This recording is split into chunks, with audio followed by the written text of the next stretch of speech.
Bon, je suis Pierre Picard de l'Université de Luxembourg, Pierre M. Picard, car il y a un autre Pierre Picard en France, auteur d'un livre.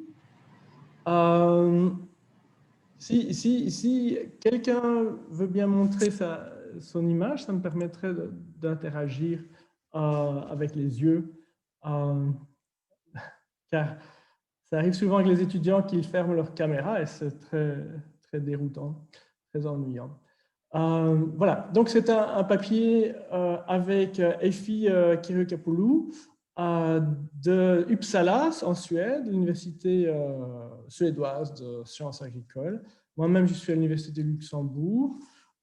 Et c'est un papier sur la pollution comme celle-ci. Ceci est la rue en face de la Commission européenne de Bruxelles. Ils n'ont pas été très loin pour faire leurs photos qui se retrouvent dans un de leurs documents de travail sur la pollution dans les villes. Et ce qui est intéressant dans cette photo, c'est que vous voyez des voitures qui paraissent extrêmement polluantes et vous voyez aussi des maisons. Donc la pollution affecte les résidents à proximité des routes et des centres urbains.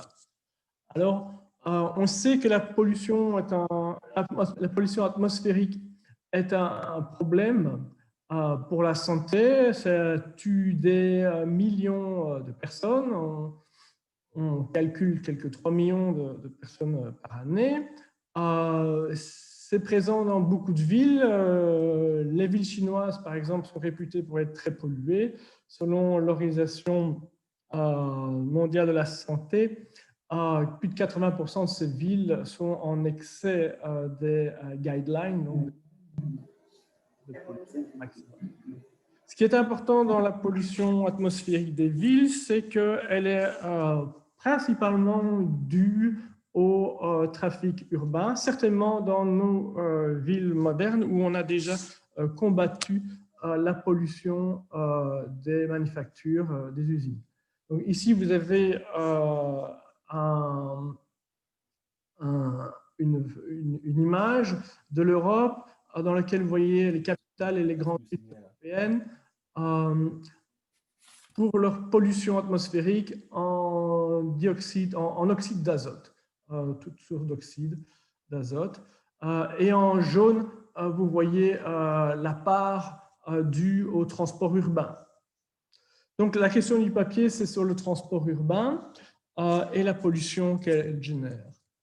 La pollution que le transport urbain génère, c'est toute une série d'oxydes, oxyde de carbone, monoxyde de carbone, dioxyde de carbone. Le monoxyde de carbone, on sait tous qu'on en meurt si on n'ouvre pas la fenêtre. Mais en petite dose dans votre rue, ça crée des problèmes cardiaques, des problèmes dans le système nerveux, des maladies chroniques. Ça a un effet négatif sur le développement des fœtus chez les femmes enceintes. Il y a aussi les composés organiques volatiles ou les hydrocarbones. Il y a aussi les nitrates d'oxygène, les oxydes d'azote. Il y a le dioxyde d'azote bien connu. Les dioxydes d'azote, on les reconnaît à l'odeur, mais en faible quantité, quand ils sortent des pots d'échappement des voitures, ils provoquent le diabète, de l'hypertension, des accidents vasculaires cérébraux, des maladies pulmonaires, évidemment. Donc, beaucoup de problèmes néfastes. Vous avez les particules. Les particules, ce sont des petits éléments qui ne sont pas des molécules. C'est beaucoup plus gros qu'une molécule. Le problème des particules, c'est qu'elles sont aussi nocives, mais qu'elles sont stockées dans les poumons. Et ici, vous avez une image d'un poumon en gris et en couleur, ce sont les particules dans les poumons. Donc, le problème des particules, c'est qu'elles se stockent. Vous avez aussi, ce dont je ne parle pas dans ce papier, le bruit. Le bruit est lié au trafic urbain, c'est une forme de pollution. Le bruit amène des troubles du sommeil, pardon, de l'hypertension, des problèmes cardiovasculaires. Donc, voilà, le trafic urbain a quelques effets néfastes sur la santé. Et la figure suivante vous donne une idée de la pollution, ici au dioxyde d'azote. À gauche, dans la ville de Bruxelles, à droite, dans la ville de Londres. En vert, c'est quand la pollution est très faible. En rouge, c'est quand elle est très forte. Orange, elle est suffisamment importante. Vous voyez que la pollution à l'azote, dioxyde d'azote, est très importante sur les axes routiers importants, donc les périphériques. Mais ce qui m'importe ici dans le papier, c'est de remarquer que lorsque vous... Est-ce que vous voyez ma main quand je suis sur l'écran? Oui. Lorsque vous venez de la périphérie de la ville et que vous entrez dans la ville, le taux de pollution augmente avec la distance par rapport à la périphérie. Au plus vous entrez dans la ville, au plus il y a de pollution. Donc, c'est vraiment l'effet qu'on va voir ici en détail. C'est l'effet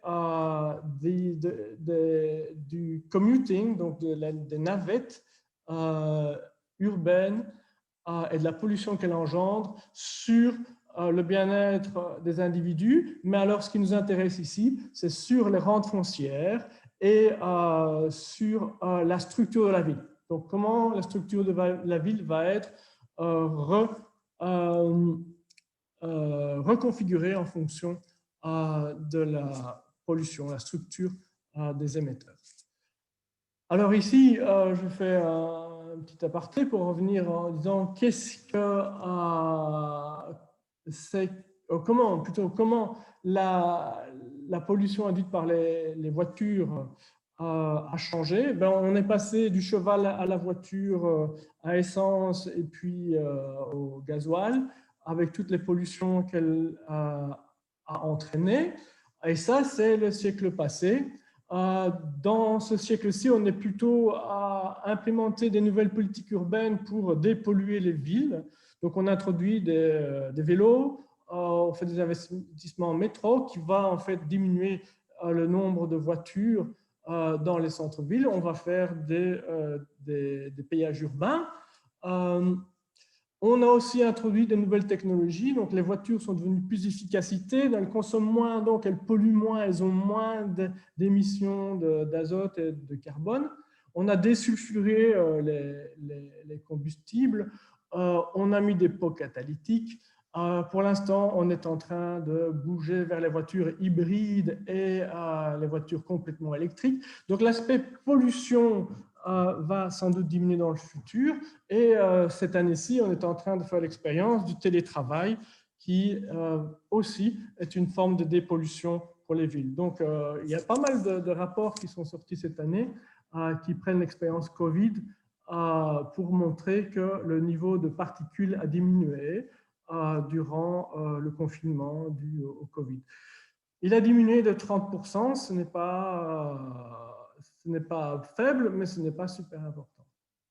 Il y a aussi un problème, c'est la congestion dans les villes. Ce papier n'est pas à propos de la congestion, mais c'est juste pour dire que si vous rajoutez les problèmes de congestion, ça accentue le phénomène. La congestion, en fait, accroît la pollution de ces éléments chimiques et de ces particules. Voilà, grosso modo, pour mon introduction. Ma revue de la littérature sera assez courte. Ici, je vais simplement présenter un tableau pour positionner le papier. Grosso modo, dans la littérature, vous avez plusieurs types de pollution industrielle et plusieurs types d'agents qui sont en concurrence pour le terrain. Bon, dans le cas de ce papier, on aura des résidents et des firmes. Dans une bonne partie de la littérature, vous avez seulement un agent qui est actif sur le marché du terrain, du marché foncier, typiquement le résidentiel. C'est le cas de Anderson qui s'occupe de la pollution industrielle et de la concurrence sur le marché du terrain résidentiel. Il a une zone ville, mais la zone de ville n'est pas en concurrence avec la zone résidentielle. Donc, c'est un district vraiment séparé. Donc, ça, c'est une série de papiers dans lesquels on retrouve Effie McCaughter, qui a en fait amené la concurrence entre résidents et firmes dans ce type de pollution industrielle. Ce qui nous intéresse, c'est la pollution induite par le trafic, tel que je vous montrais tantôt, c'est important. Il y a quelques papiers, mais ces papiers, comme Bork et Bruckner et Denan-Beaumont et Carl Gagné, en fait, il y a un seul agent principal sur le marché du terrain. Nous allons en fait avoir deux agents, les firmes et les résidents. Et un dernier type de pollution qui est beaucoup plus particulière, c'est celle du trafic et qui a une pollution locale. Donc, je ne l'ai pas dit, mais le dioxyde d'azote ne diffuse pas bien, les particules ne diffusent pas bien, donc il faut quand même beaucoup de vent pour faire passer les particules bien loin. Et même si vous avez du vent, le vent tourne à l'intérieur des rues et ne s'échappe pas des rues. Donc, ce n'est pas évident d'avoir une diffusion complète. Donc, ici, on va s'occuper de diffusion d'émissions et d'émissions locales et d'exposition locale. Voilà, donc c'est grosso modo le type de littérature qu'on a. Les questions de recherche, je les résume à deux. La première, c'est quel est l'impact de ce type d'émissions de polluants par les voitures lors du trafic vers le lieu de travail. Quel est l'impact sur la compacité de la ville? Savoir si les centres d'affaires, les business centers vont bouger vers la périphérie ou plutôt vers le centre. Est-ce que les zones résidentielles vont s'accroître, diminuer? Deuxième question qu'on pourra traiter avec ce type de modèle, c'est l'effet sur le bien-être des résidents. Et vous allez voir, on a quand même un résultat surprenant ou remarquable. Donc, en bref, les résultats que je voudrais mettre en avant de décrire le modèle, c'est que la pollution induite par le trafic et la pollution localisée, comme le NO2, va en fait rendre les centres d'affaires moins compacts et les faire bouger vers la périphérie. Et ça va réduire aussi les zones résidentielles.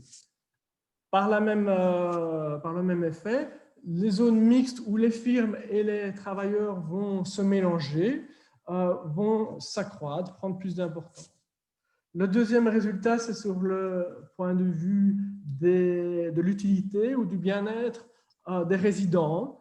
Ce type de pollution, si elle s'accroît, de manière surprenante,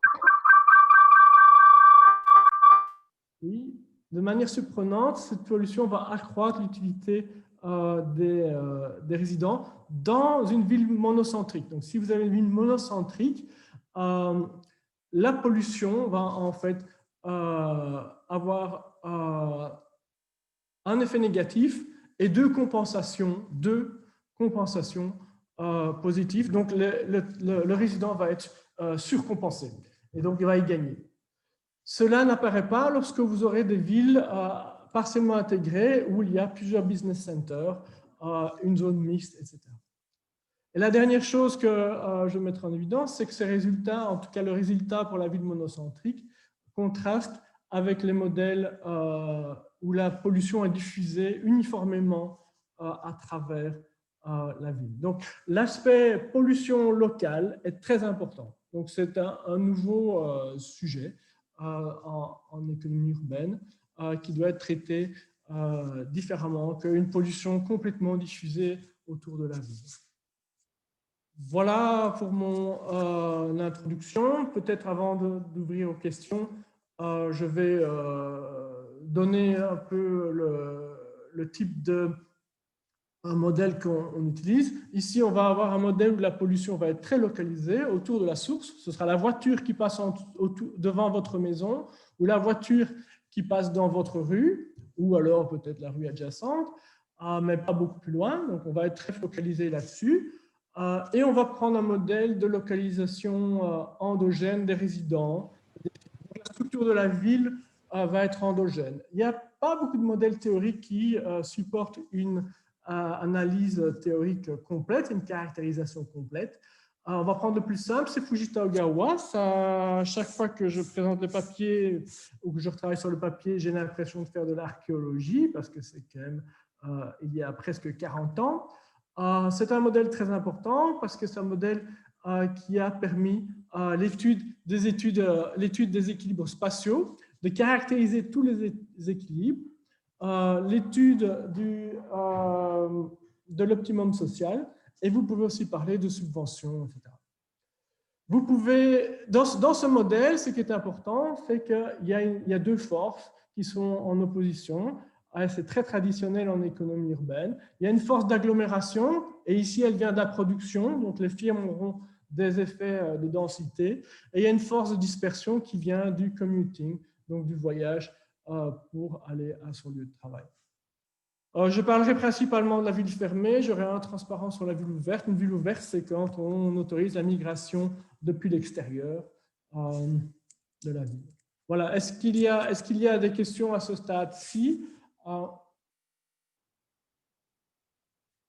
N'hésitez pas, je ne sais pas si... Pour l'instant, personne ne sait... Très bien. Moi, j'ai juste une petite question. Oui.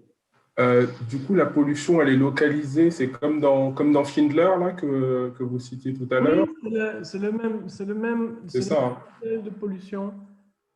Donc, ne diffuse pas. Donc, c'est vraiment les voitures qui passent dans la rue près de chez toi.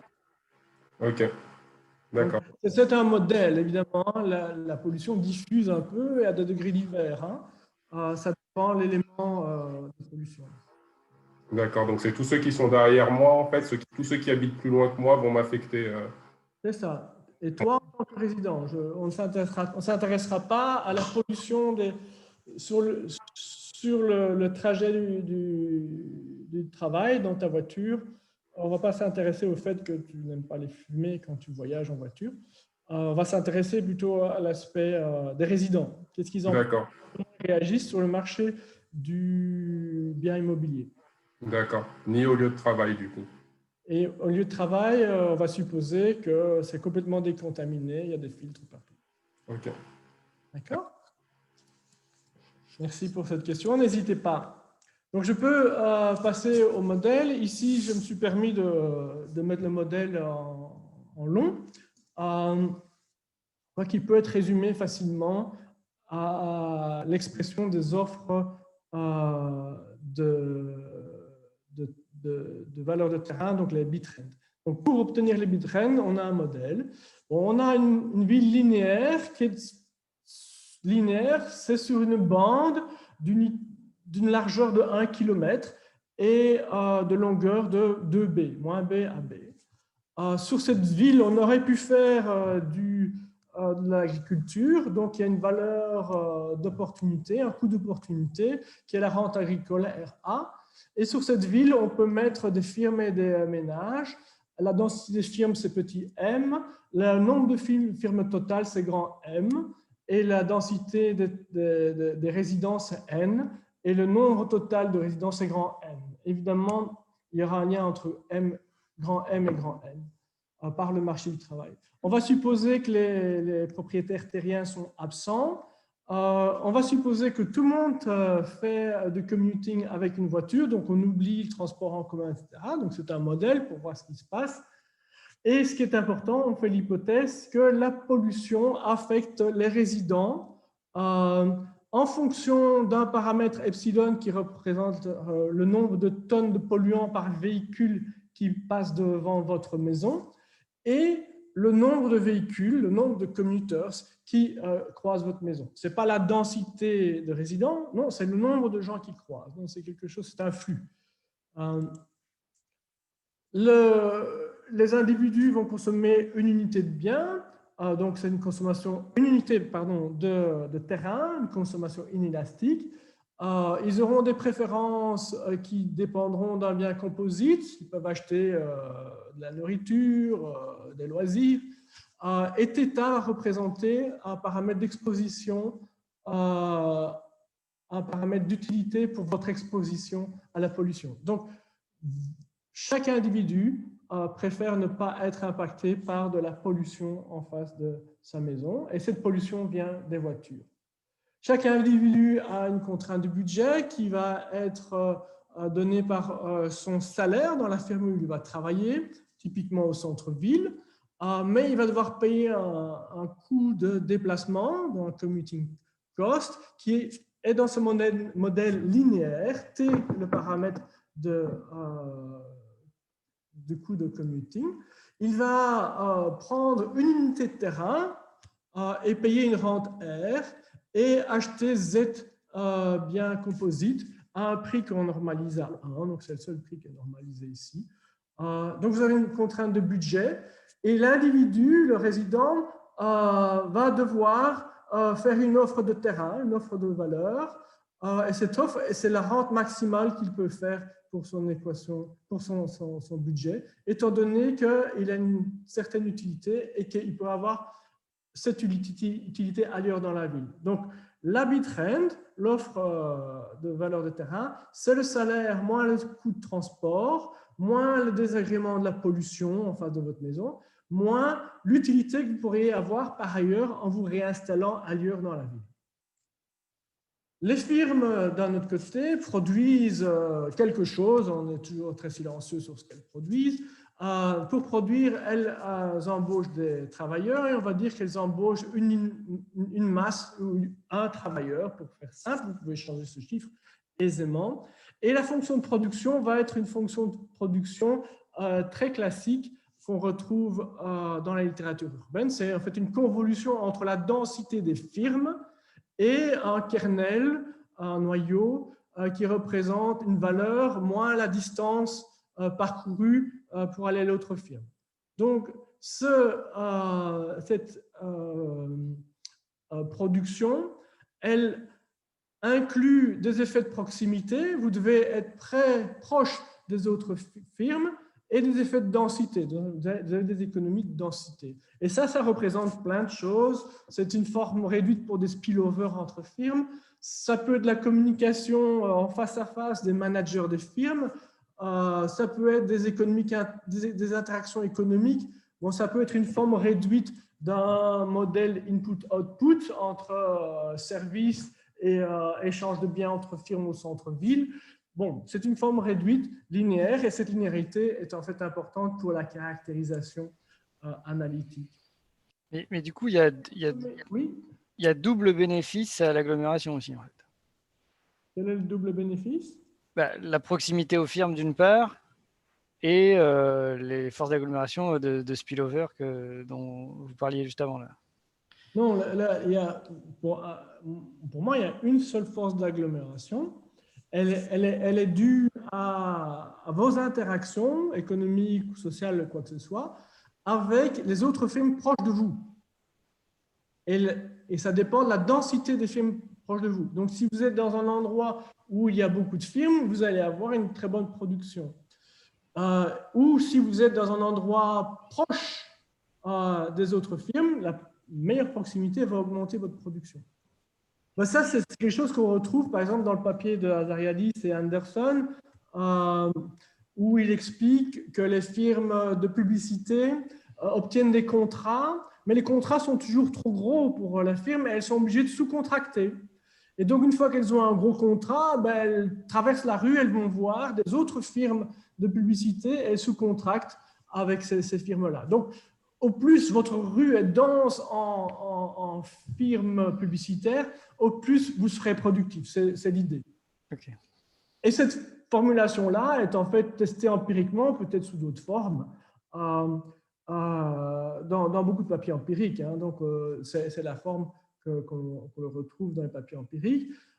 En termes d'économie de densité, c'est aussi la forme que vous trouvez sur une forme Cobb-Douglas avec production dans les papiers de Ross-Jansberg. Bon, ici, c'est la forme Ogawa-Fujita d'il y a 40 ans. Est-ce que j'ai répondu à la question? Oui, très bien, merci. Oui. Alors, les firmes consomment une unité de terrain, donc elles payent une rente de 1 fois une unité de terrain fois le terrain. Elles payent le salaire et elles ont un revenu qui est leur production. Leur bitrate, ça va être égal à leur production moins le salaire. Donc l'idée, c'est que les firmes entrent, que si il y a un surprofit, il y a une autre firme qui prend la place. Et donc la rente foncière doit être égale à cette différence. Donc, ce sont les deux équations principales, les deux bitrates, c'est les deux choses principales. Dans ce modèle, vous avez un équilibre sur le marché du terrain, où le terrain sera donné au meilleur offreur, un équilibre sur le marché du travail, dans le sens où les travailleurs font du commuting et vont travailler dans les firmes. Il y a aussi une condition d'absence de commuting dans les districts dits intégrés, c'est-à-dire où les firmes et les travailleurs se mélangent. Si vous avez un modèle de ville ouverte, vous devez avoir une condition de migration libre, dans le sens où l'utilité à l'extérieur de la ville doit égaliser l'utilité à l'intérieur de la ville. Il faut noter que dans ce type de modèle, il n'y a pas de cross-commuting. Donc, c'est un modèle à utilité linéaire et coût de transport linéaire. Fujita Ogawa a bien montré qu'il n'y avait pas de cross-commuting. Ici, dans ce modèle, il y a un élément en plus, il y a la pollution. Mais la pollution, en fait, apparaît de sorte que le cross-commuting n'apparaît jamais.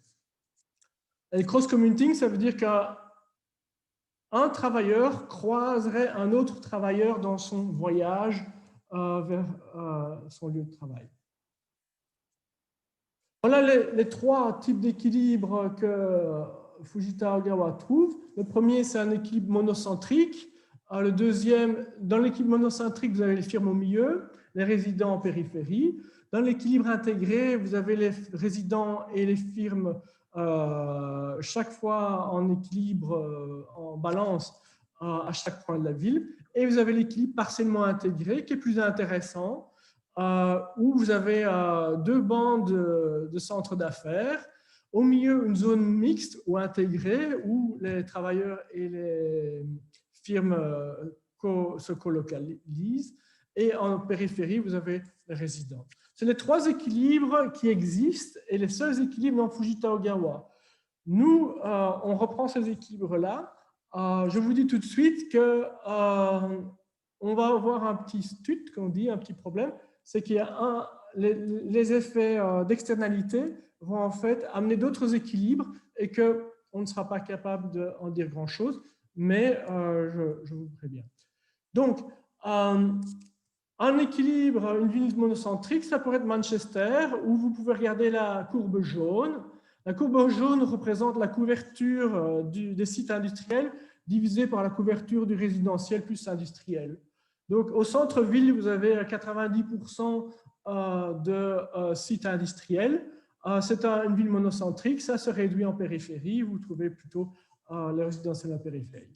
La ville de Porto représenterait plutôt une ville intégrée où la part résidentielle et industrielle est constante et on pourrait faire l'hypothèse que les travailleurs habitent très proche de leur lieu de travail. Et ici, pour les Français, j'ai pris ça pour vous, vous avez le cas de Toulouse où au centre-ville, vous avez un mix. En bordure de la ville, du centre-ville, vous avez une forte activité économique. Pensez à Blagnac et le centre aérospatial ou aéronautique. Et puis après, vous avez les résidentiels. Donc ça, c'est pour dire que le type de configuration qu'on envisage existe dans la réalité d'une certaine forme. De toute façon, on étudie ce type de modèle pour obtenir les intuitions économiques. Ça, c'était pour la modélisation. Maintenant, j'en viens au résultat. Donc, je vais parler principalement de la ville monocentrique et puis je parlerai de la ville partiellement intégrée.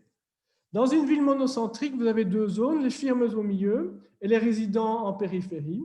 Dans un équilibre spatial, il faut que l'offre de terrain, la valeur de terrain par les résidents psi en bleu soit supérieure que l'offre de valeur de terrain par les firmes phi en rouge.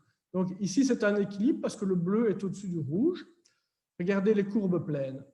C'est le contraire au centre-ville, la courbe rouge est au-dessus de la courbe bleue.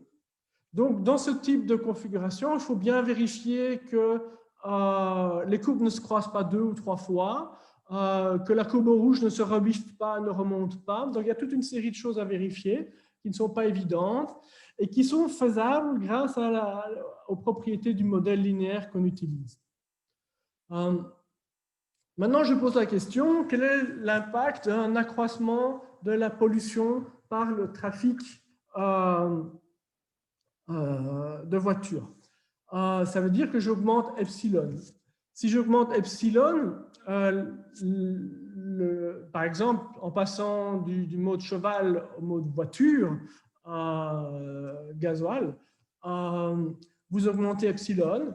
Une chose qu'il faut remarquer, c'est qu'en bordure, en périphérie de la ville, en B2, il n'y a pas de commuters, il n'y a pas de navetteurs. Donc, la pollution est zéro là. Vous êtes à la limite de la campagne, il n'y a pas de pollution. Donc, l'individu en B2, lui, ne sent pas la pollution. Par contre, l'individu, quand il va résider plus proche du centre-ville, par exemple en B1, il va voir toutes les voitures passer devant sa maison et subir l'effet complet de la pollution par les voitures. Mais dans un modèle urbain, les individus sont libres de se relocaliser et peuvent se relocaliser en périphérie, en B2. Ce qui fait que les propriétaires terriens sont obligés de baisser leur rente de terrain pour garder les résidents. Donc, le premier effet, c'est que les résidents ont un effet négatif de la pollution des voitures qui passent devant chez eux. Le deuxième effet, par le marché foncier et la mobilité des résidents, c'est que les propriétaires fonciers vont compenser les résidents. Et ici, dans un modèle linéaire, ils vont les compenser parfaitement. Il y a un troisième effet qui est à la bordure de la zone industrielle ou la zone d'affaires et des résidents. La rente de terrain va diminuer. Donc, par continuité ou par arbitrage, c'est la façon de l'expliquer, la rente pour les firmes va aussi diminuer. Donc, la rente pour les firmes diminue, donc elles vont payer moins cher leur terrain, elles vont faire des surprofits. Et on a un modèle avec entrée libre des entrepreneurs. Donc, s'il y a surprofit, il y a entrée de nouveaux entrepreneurs qui vont prendre le site des firmes en place en payant mieux les travailleurs. Donc, le salaire va augmenter jusqu'au moment où il y aura continuité de la rente ici. Donc, troisième effet, c'est l'effet sur le marché du terrain qui est allié à l'effet sur le marché du travail. C'est l'effet qui augmente les salaires. Donc, les salaires vont être augmentés et dans ce modèle linéaire, ils vont être augmentés exactement du même niveau. En résumé, il y a trois effets de la pollution. Le premier effet, c'est que ça affecte votre utilité parce que ça affecte votre santé.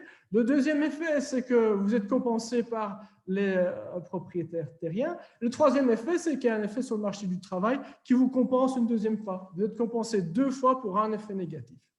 Voilà ce qui se passe dans ce modèle. Donc, la conclusion, c'est qu'une pollution plus forte, un paramètre de pollution plus important, réduit les rentes de terrain, augmente le salaire et accroît l'utilité des résidents. Les résidents sont gagnants, mais les propriétaires terriens sont perdants. Ce n'est pas du win-win. Ici, vous avez la fonction, vous avez l'utilité à l'équilibre des résidents et on peut la décomposer en plusieurs termes. Le premier terme, c'est la production que le résident peut faire. A, donc c'est la fonction de production de la firme, il y a un travailleur par firme, moins le coût de transport, T, fois M, M étant la distance maximum que l'on peut parcourir dans la ville. 2RA, ça c'est le coût du terrain à la valeur agricole. N'oublions pas que l'individu consomme une unité de terrain pour la résidence et il fait consommer une unité à sa firme pour sa production. Et puis, vous avez deux effets ou une différence d'effet entre la pollution à la limite entre la zone résidentielle et la zone d'affaires et deux fois la pollution à la limite entre la zone résidentielle et la zone agricole. Et dans le cadre de la pollution du trafic urbain, ce terme est zéro. Et donc, vous voyez clairement que le résident est gagnant. En fait, il est compensé deux fois. Voilà pour la ville monocentrique. Je pense que j'ai encore 10 minutes. Combien de temps ai-je encore? Oui, 10 minutes, oui, mais après, ça peut... il y a du temps. Hein, si ça doit déborder, il n'y a pas de souci. Le séminaire est prévu jusqu'à 17h au total. Donc. Oui, alors, laissez-moi 15 minutes au moins. Oui, il n'y a pas de souci. Pas de souci. Merci. Donc, le deuxième type de ville, c'est la ville partiellement intégrée, parce qu'elle comprend une zone intégrée en son centre où les firmes et les résidents sont ensemble. Ça, c'est la zone intégrée, c'est le district intégré. Bon, reprenez l'histoire de Toulouse. À l'intérieur de Toulouse, vous avez des services et les gens qui travaillent dans les services habitent aussi au centre-ville. Ou des commerces et les commerçants habitent dans la maison de leur commerce. Vous avez une zone résidentielle en périphérie et une zone d'affaires entre les deux. Pour la ville de Toulouse, il s'agirait de Blagnac et du centre aérospatial. Vous avez des arbitrages. Un arbitrage en B2, la périphérie de la ville, entre les rentes que les résidents peuvent donner, PSI, et la rente de terrain agricole. Un arbitrage en B1 entre les résidents et les firmes. Et un arbitrage en B0 entre les firmes et les gens et firmes de la zone mixte.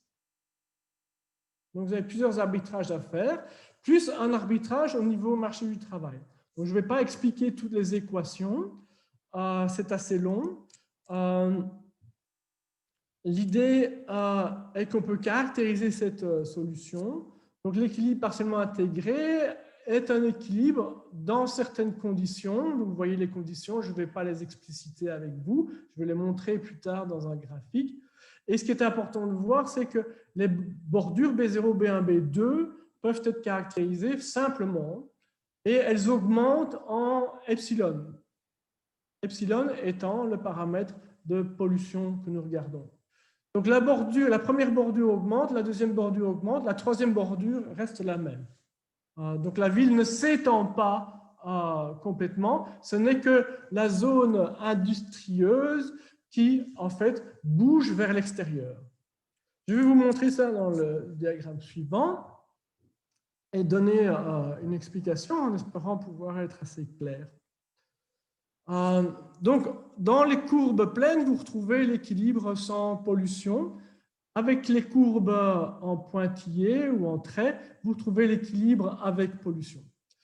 On retrouve les trois mêmes effets que précédemment, mais on va rajouter un autre effet, un quatrième effet. Donc, n'oublions pas qu'en bordure de la ville, en B2, on a un individu qui n'a pas de pollution, qui ne subit pas de pollution. Donc, l'air est frais, est propre. Là. Par contre, les individus en B1 subissent la plus grande partie, une grande pollution, beaucoup de voitures en face de leur maison. Et, on l'a vu tantôt, ont un premier effet qui diminue leur utilité. Le deuxième effet, c'est que par mobilité à l'intérieur de la zone résidentielle, les propriétaires terriens sont obligés de diminuer la rente foncière et ils compensent complètement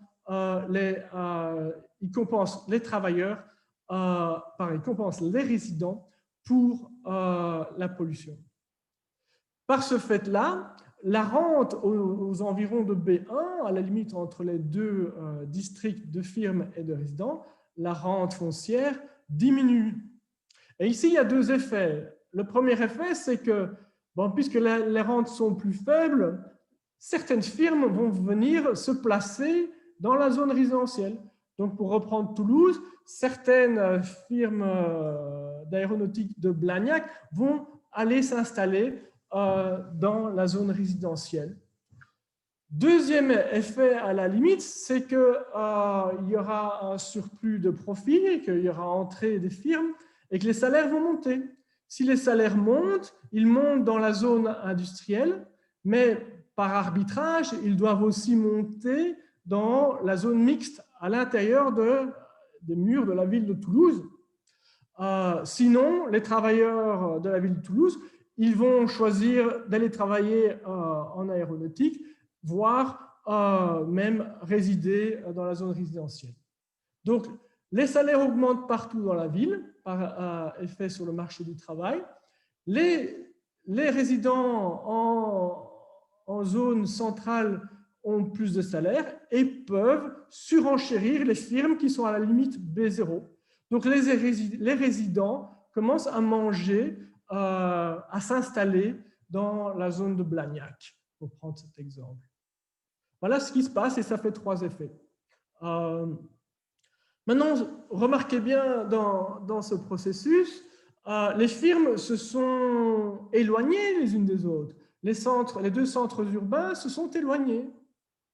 Or, les firmes gagnent de la productivité en étant proches les unes des autres. Donc, les effets d'agglomération ont diminué. Donc, la production diminue. Donc, la productivité de la ville diminue par ce phénomène-là. La richesse diminue et bon, il y a un effet d'équilibre général sur la ville.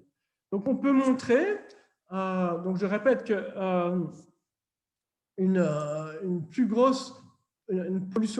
un facteur de pollution plus important augmente la partie intégrée de la ville, le centre-ville. Il va diminuer la zone résidentielle et il va aussi diminuer la taille des districts d'affaires.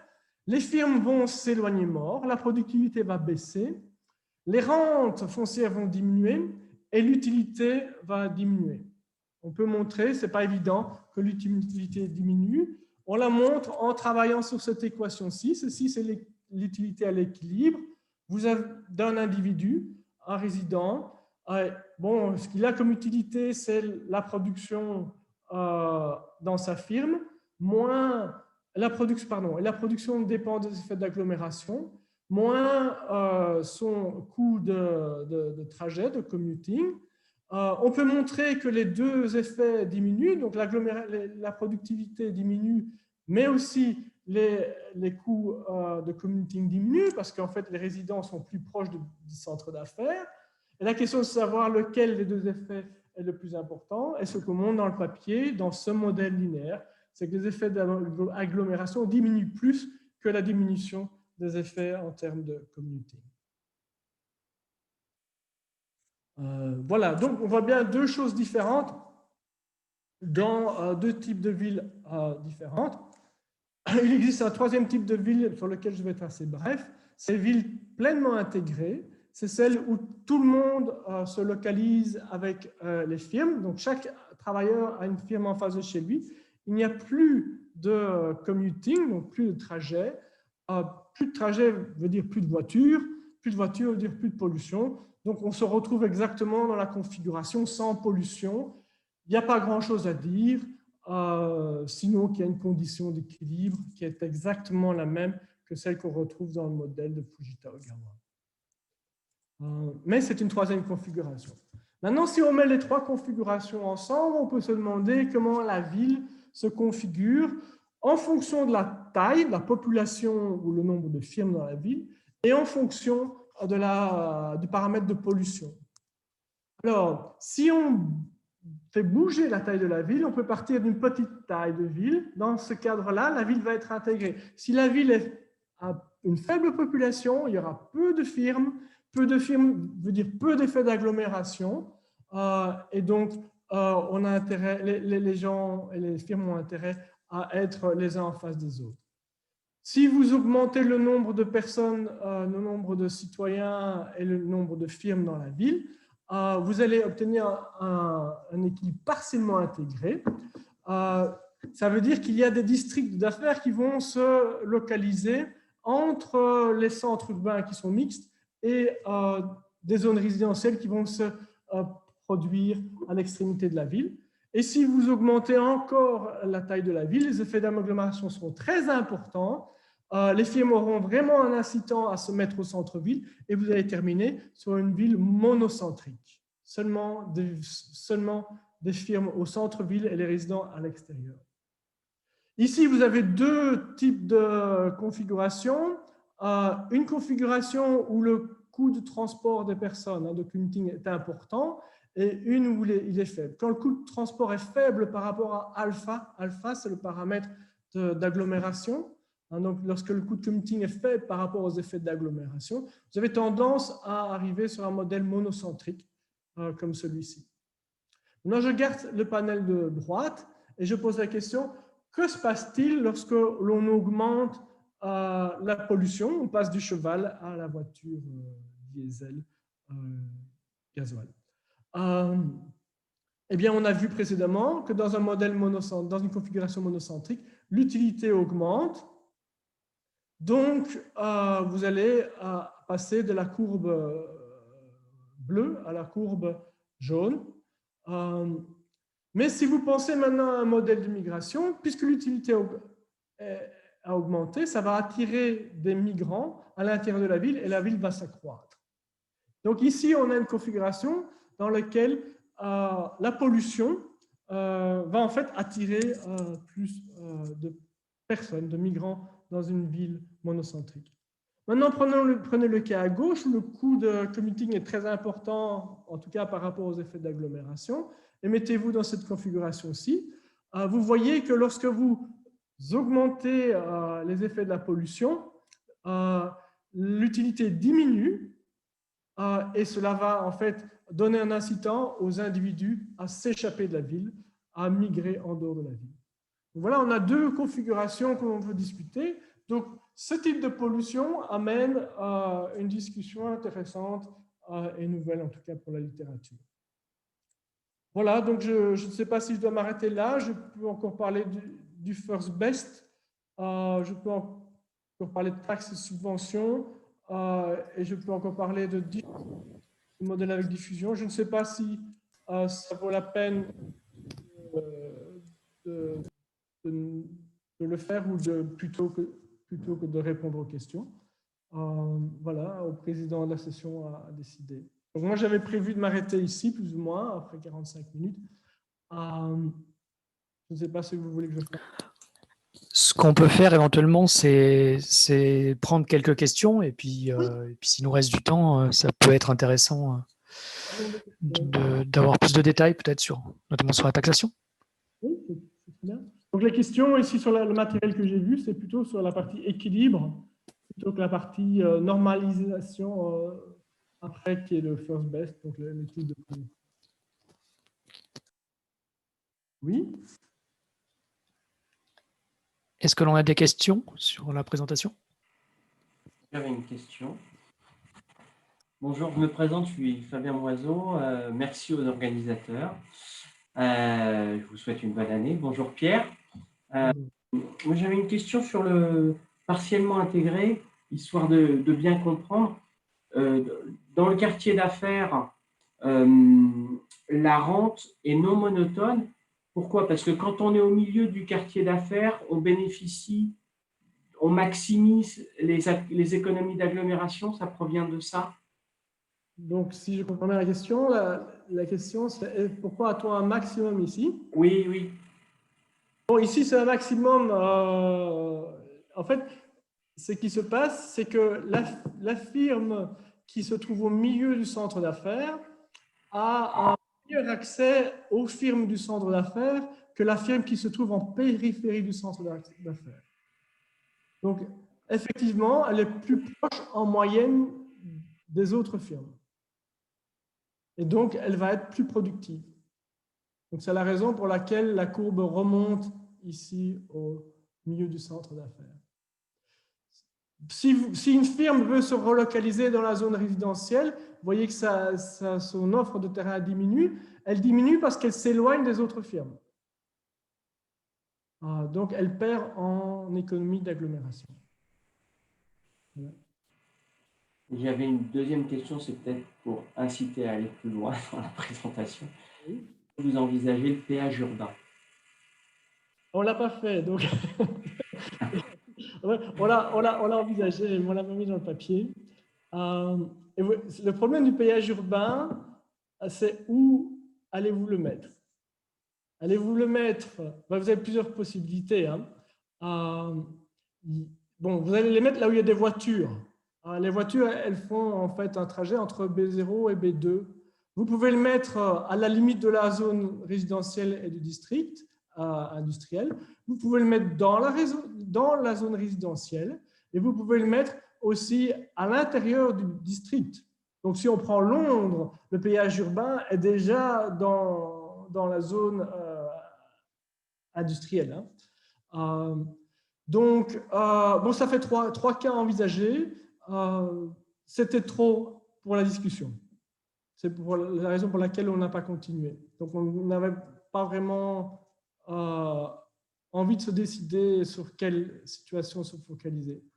Peut-être que FI se souvient du résultat qu'on avait, mais c'est la raison pour laquelle on n'a pas mis de péage urbain.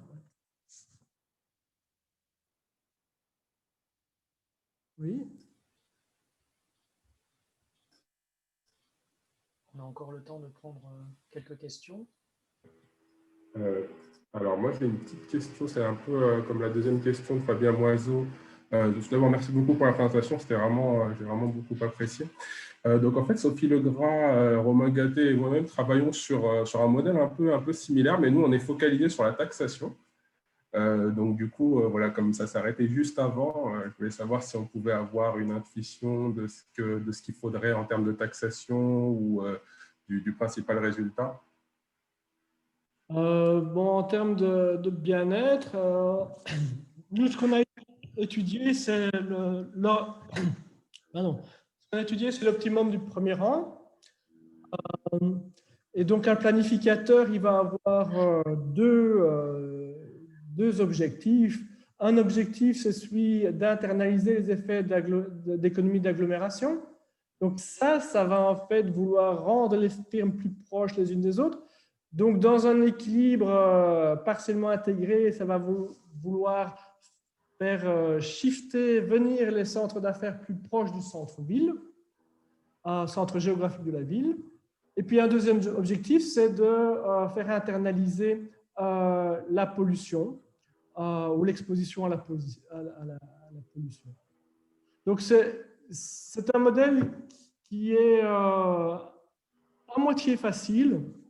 Donc ici, le bien-être, la fonction de bien-être, elle va reprendre la production avec les effets d'agglomération, mais seulement en premier rang, on ne connaît pas les trajets des gens. Donc c'est la difficulté de ce modèle, c'est que vous devez faire une assignation entre la résidence et le lieu de travail. Et ça, en général, c'est possible de résoudre de manière numérique, mais de manière analytique, c'est difficile. Donc ici, vous avez les effets de production qui dépendent de la densité des firmes. N, c'est la densité des travailleurs. Donc 1 moins N, c'est la densité des firmes, qui dépend aussi de l'assignation des travailleurs vers les firmes. Puis vous avez un terme qui représente le coût de trajet, le commuting cost. Et puis vous avez un terme qui représente l'externalité négative de la pollution en face de vos maisons. Et puis, vous avez un terme de coût d'opportunité du terrain.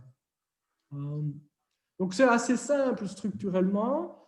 La difficulté, c'est de passer le cap de l'assignation. Et dans ces modèles linéaires ou quadratiques linéaires, le truc, c'est en fait de repasser aux agrégés. Donc, si vous agrégez le coût de transport, en fait, le coût de transport, le coût de commuting, c'est un triangle. En horizontal, vous avez les distances et en vertical, vous avez le coût de transport. Et le coût de pollution, mais ça va être aussi un triangle où en horizontal, vous avez la distance par rapport au centre-ville et en vertical, vous aurez le nombre de voitures qui passent devant chez vous. Et en fait, ce sont les mêmes triangles. Et comme ce sont les mêmes triangles, le paramètre T et epsilon ou epsilon θ s'allient de la même façon. En fait, le modèle peut être réécrit, l'objectif peut être réécrit comme étant 2T plus epsilon tau fois quelque chose qui dépend des bordures des villes. D'accord. Un truc qui permet en fait de vous remettre dans le résultat standard où vous avez seulement T. Donc, il suffit de remplacer le coût de transport classique par 2T plus, enfin, le coût de transport classique, ce sera 2T dans cette expression, et vous le remplacez par 2T plus epsilon tau. Donc, la pollution ici a le même effet que le coût de commuting, et vous pouvez caractériser les équilibres et les comparer aux solutions optimales. Donc, ici, l'axe horizontal vous représente la taille de la ville. Au-dessus, vous avez l'équilibre. La ligne du bas, vous avez l'optimal. Donc, si vous êtes à l'équilibre monocentrique, le first base, l'optimum de premier rang, vous indiquera de rester en monocentrique. Si vous êtes en équilibre partiellement intégré, l'optimum du premier rang vous indiquera de devenir monocentrique. Donc, effectivement, le planificateur va vouloir accentuer la monocentricité. Si vous étiez en zone intégrée à l'équilibre, le planificateur voudra faire en sorte que vous passiez, si la population de la ville est assez importante, elle fera en sorte que vous passiez en mode partiellement intégré. Donc ça, c'est l'effet de la taille de la ville. Maintenant, quel est l'effet de la pollution? L'effet de la pollution, il est capturé par le epsilon. Et vous voyez que si epsilon augmente, l'ensemble du diagramme est shifté, bougé vers la droite. Donc, si vous étiez en monocentrique et que vous augmentez la pollution par les navettes routières, vous passez du monocentrique au partiellement intégré. Et ce qu'il faudrait au niveau optimum va peut-être rester monocentrique, ou si vous bougez beaucoup cette courbe, vous allez peut-être passer au mode partiellement intégré. Donc la discussion, elle est là. Bon, mais elle est plutôt difficile à élaborer. Il n'y a pas une règle. Ça dépend de la taille de votre ville et du coût, du paramètre de pollution epsilon. D'accord. C'est une caractérisation finalement de l'optimum social et la taxation le permet toujours du coup. Et là, pardon? Taxation le permet toujours. Au niveau de taxation, vous pouvez décentraliser l'optimum social de premier rang. Bon, c'est assez intuitif. La première taxation, c'est celle sur la pollution. Qui pollue? Ben, c'est le travailleur qui fait son trajet journalier et vous lui faites payer exactement la pollution qu'elle engendre tout au long de son trajet. D'accord. C'est ce qu'on trouve parce que le modèle est linéaire quadratique. Mais maintenant, vous avez aussi une externalité au niveau des firmes. Alors, il faut aussi subventionner les firmes. Ici, le planificateur veut rendre la ville plus compacte. Donc, elle va subventionner les firmes. Et la valeur de la subvention, elle ressemble à la production de la firme, mais ce n'est pas exactement ça, en fait. La subvention à la firme, elle représente toute la valeur ajoutée aux autres firmes que la firme en Y produit et toutes les autres firmes autour de la firme Y où il y a une densité MZ. Donc, en fait, tout ceci totalise le bénéfice sur les autres firmes. Bon, pas... Ah, tiens, attends. Merci de souligner à ma place. J'ai pas... Et donc, ceci ressemble à la fonction de production parce que les firmes sont homogènes, en fait. Si les firmes étaient hétérogènes, on n'aurait pas exactement la même chose. Alors, petite subtilité pour ce genre de modèle avec utilité linéaire et coût de transport linéaire. Vous pouvez aussi, au lieu de taxer les commuteurs pollueurs, vous pouvez compenser les victimes par la valeur de leur désutilité et vous retrouvez l'optimum social. Il y a aussi dans ce modèle linéaire la possibilité de subventionner le coût de transport. Donc, vous pouvez trouver une valeur de subvention pour le coût de transport qui vous restaure l'équilibre, qui vous restaure l'optimum social. Mais il faut faire attention, cette subvention par unité de coût de transport, elle n'est valable que dans des modèles où vous avez un coût de commuting qui est linéaire. Donc, c'est quand même limité à ce type de modèle. C'est pour ça que je ne l'ai pas indiqué dans le transparent. Merci.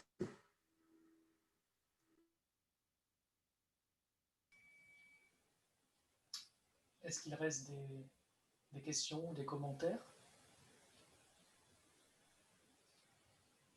Oui, moi j'aurais une petite question parce que dans l'introduction, tu as bien spécifié que, enfin, donc, la pollution ici est bien mesurée à la résidence, au lieu de résidence. Et à un moment donné, tu as parlé de l'exposition pendant le transport domicile-travail. Donc voilà, pendant le transport et au fait que voilà, pareil, l'exposition au bureau n'était pas prise en compte. Est-ce que bah, du coup vous aviez regardé un petit peu ça aussi ou est-ce que vous aviez des intuitions sur en quoi est-ce que ça pouvait modifier un petit peu les résultats? Oui, on n'a pas. Bon, le modèle est simple, mais quand même dans sa résolution, on peut obtenir beaucoup de cas. Donc, on a déjà 3 structures envisagées. Ce que je n'ai pas dit, c'est qu'il y a des équilibres qu'on ne peut pas caractériser. Par exemple, si je reviens sur cette figure-là qui vous montre les équilibres, vous avez équilibre en mode intégré ici, équilibre en configuration partiellement intégrée, et puis en monocentrique. Ici, il y a un petit blanc. Ce petit blanc indique notre échec en termes de caractérisation, c'est-à-dire on ne sait pas ce que c'est. On sait déjà que ce n'est pas un équilibre duocentrique, parce qu'on l'a calculé, on a montré que ce n'est pas un équilibre, mais ça peut être un équilibre avec 3 sous-centres, 4 ou 15. Donc on ne sait déjà pas tout caractériser, on obtient beaucoup de cas. Donc pour répondre à ta question, ici, dans le papier, effectivement, on s'est concentré sur la pollution aux résidents et pas sur la pollution au lieu de travail. Donc l'hypothèse sous-jacente, c'est que les lieux de travail sont dépollués ou qu'il n'y a pas beaucoup de pollution. Et donc, moi, je ne me souviens pas, on a un peu travaillé sur la question, mais je ne me souviens pas des intuitions. Évidemment, si vous augmentez la pollution sur le travail, ça va désinciter les travailleurs à venir travailler. Ça va devoir inciter les firmes à augmenter le salaire donné aux travailleurs. Donc, vous allez avoir un autre effet. Ouais. Mais je ne peux pas, de mémoire, je ne peux pas répondre clairement. Je sais qu'on y a travaillé et qu'on a laissé tomber cette branche. C'est une bonne question. La question est de savoir qu'est-ce qui est le plus pertinent. Est-ce que c'est la pollution en résidence, au résidentiel ou c'est la pollution au centre-ville? Dans les centres urbains modernes européens, j'entends rarement dire je travaille à Manchester, les gens ne se plaignent plus de la pollution au centre d'affaires. Avant, au siècle passé, les Mancuniens se plaignaient de la pollution dans les manufactures et les manufactures se trouvaient au centre-ville de Manchester.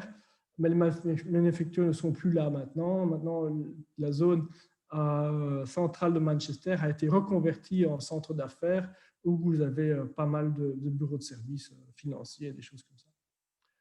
Donc, oui, c'est une bonne question. Je ne peux malheureusement pas y répondre de manière précise maintenant.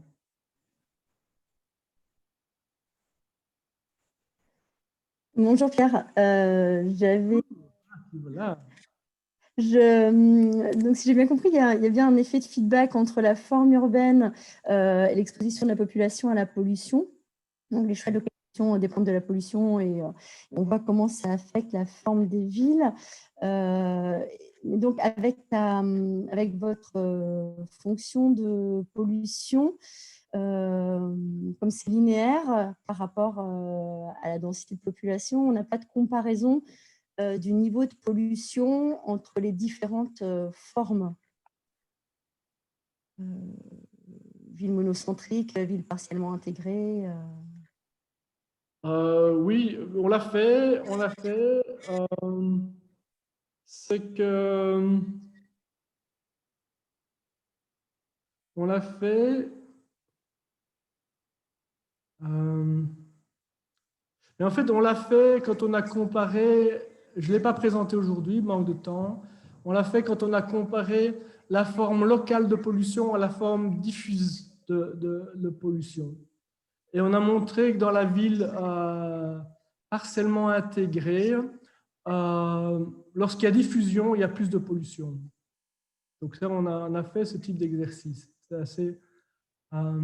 parce que la forme diffuse la forme locale de pollution, à l'équilibre, elle engendre moins de commuting. Donc la zone résidentielle diminue. Donc il y a moins de navetteurs. Or, ici, dans ce modèle, la source de pollution, ce sont les navetteurs. Et donc, lorsqu'on refait une diffusion complète, il apparaît que la forme diffusée pollue plus. Donc, on a ce type de résultat. Dans le discussion paper, je pense qu'il ne se retrouve plus dans le papier final. D'accord. Et ouais, ici, les propriétaires terriens sont les grands perdants. J'imagine que le fait qu'ils soient absents du modèle peut aussi expliquer que ce soit les grands perdants. En général, quand on réintègre la rente foncière et on la distribue de manière équitable envers tout le monde, ça ne change pas grand-chose. Hein, ça ne change pas. Ça, vous l'avez fait? Vous avez testé? Non. On a gardé le modèle Fujita-Ogawa. Les propriétaires terriens ne font pas partie de la ville, donc ce sont des loueurs à l'extérieur de la ville qui appartiennent à d'autres villes. Ouais. On l'a pas fait, on n'a pas intégré ça. C'est intéressant, hein, mais si on veut le faire sérieusement, ce qui est plus sérieux, ce sont, pour moi, les choses sur lesquelles j'ai un peu travaillé, mais jamais publié, c'est le propriétaire occupant. J'ai un gros problème de modélisation de ça. Ouais. Parce que le propriétaire occupant, lui, il n'internalise pas ses effets sur les autres. En plus, il est propriétaire et il va perdre sa rente. Ouais, c'est très difficile à caractériser. Voilà, je ne peux pas répondre un grand oui à ta question. Ce serait intéressant. Je ne suis pas sûr que ce soit intéressant dans ce type de modèle. Qu'est-ce que tu attends comme effet Non, mais je suis assez surprise par l'effet des rentes en fonction de la distance au centre. Ouais. C'est pas forcément conforme à ce qu'on observe. Les rentes de terrain diminuent lorsqu'on s'écarte du centre-ville. Oui, mais là, c'est toujours ce que vous observez? Il y a des... Observez, ce n'est pas un papier empirique. Non, pardon, ce que vous observez, ce que vous trouvez. Oui. Donc, dans la zone résidentielle, la rente diminue toujours lorsqu'on s'écarte du centre-ville. Pareil, dans la zone d'affaires, la rente diminue lorsqu'on s'écarte du centre-ville. Dans un modèle monocentrique, oui. La valeur du modèle Fujita-Ogawa, c'est qu'il reproduit bien ça. Et si vous avez une ville avec des sous-centres, vous avez l'effet de la rente diminue lorsqu'on s'écarte du premier centre mixte. Et puis, à nouveau, vous avez une rente qui diminue lorsque vous écartez du centre de la zone d'affaires. C'est ça, je faisais référence à ce saut en fait de rente, tu vois. Oui. Alors, je reviens, Fabien, c'est vrai. Tu parles d'un maximum. Ce n'est pas nécessairement un maximum. Vous pouvez aplatir la courbe rouge. Ce qui se passe, c'est que vous allez avoir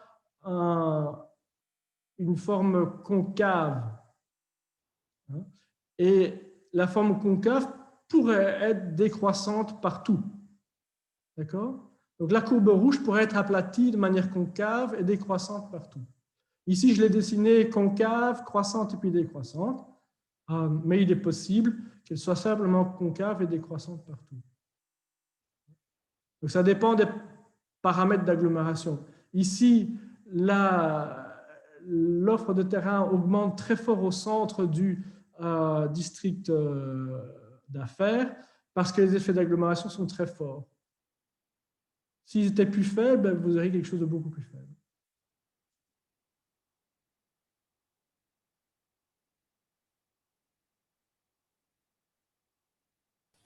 Merci. On a encore le temps pour une question.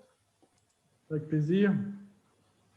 Oui, bonjour Romain Gatté. Je voulais poser une question, rebondir par rapport à Fabien Moiseau sur les péages urbains. Je me disais que peut-être dans le modèle, vous pourriez choisir une localisation de péage urbain en maximisant en fait sa localisation, qui permettrait de maximiser l'utilité des résidents.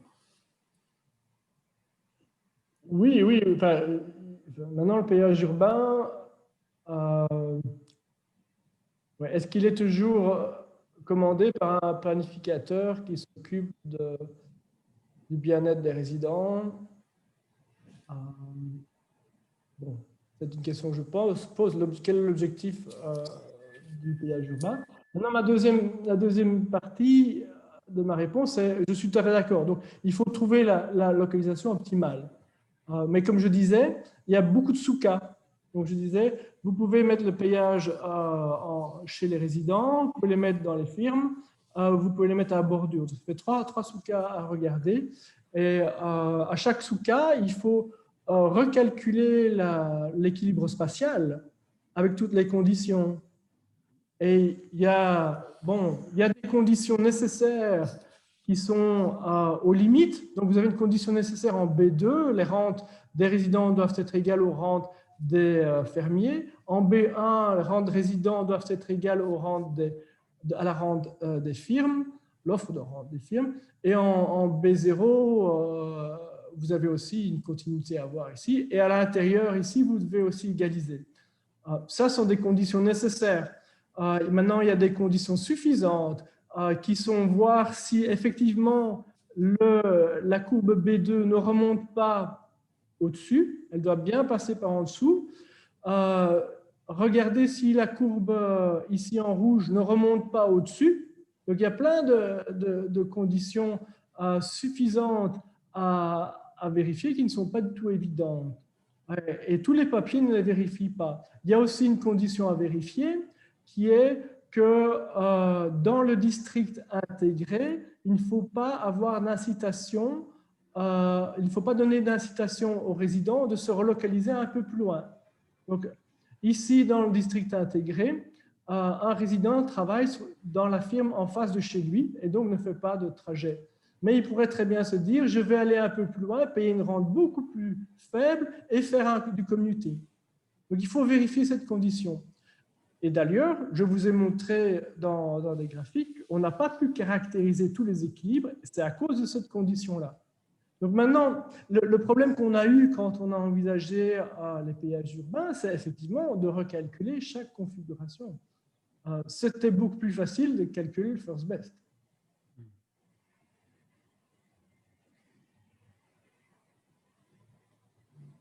Maintenant, quand je travaille là-dessus, je trouve qu'il y a tellement de problèmes à résoudre ce système de manière analytique que je me dis que les gens qui le résolvent de manière numérique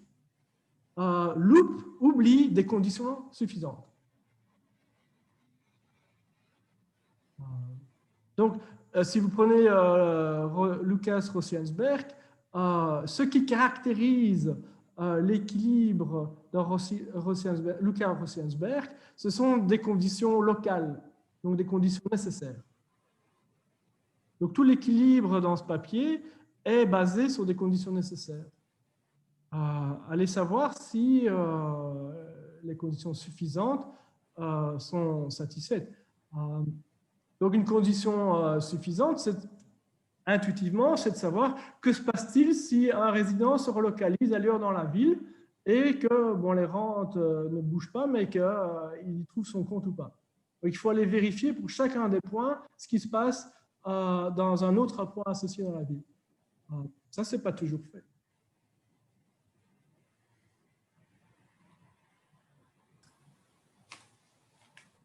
J'aime bien cette question sur le péage urbain parce qu'on a eu une longue discussion et à la fin, c'est moi qui ai demandé de laisser tomber la discussion. Ce n'est pas de la faute de ma co-auteur. Moi, j'ai trouvé que c'était trop